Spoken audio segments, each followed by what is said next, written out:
italiano a portare il nostro messaggio molto chiaro, il nostro messaggio che diremo dentro ai vari direttori. Il primo, sblocco immediato di tutte le autovetture e dei macchinari da lavoro delle aziende bloccate da pignoramenti. 2. Blocco immediato delle cartelle di verifica di tutte le cartelle già emesse. 3. Eliminazione di tutte le ipoteche su beni mobili e immobili in modo da consentire la vendita per saldare i debiti in maniera equa e non usuraia o mafiosa. 4.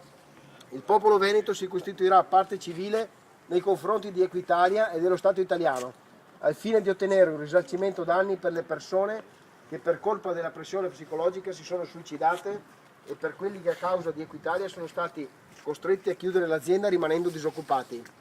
5. I veneti stufi delle persecuzioni dello Stato italiano intimano tutti gli apparati di Stato, tra cui Equitalia, che stanno ledendo le condizioni economiche e sociali dei cittadini veneto, di abbandonare il territorio della regione Veneto entro non oltre il 31/12, quindi che manca pochi giorni.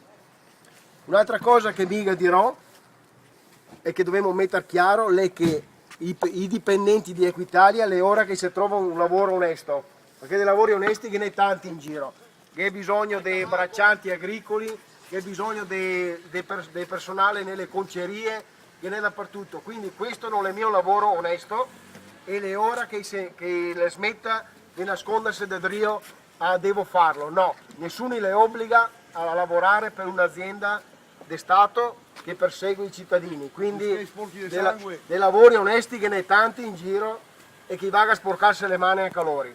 Grazie.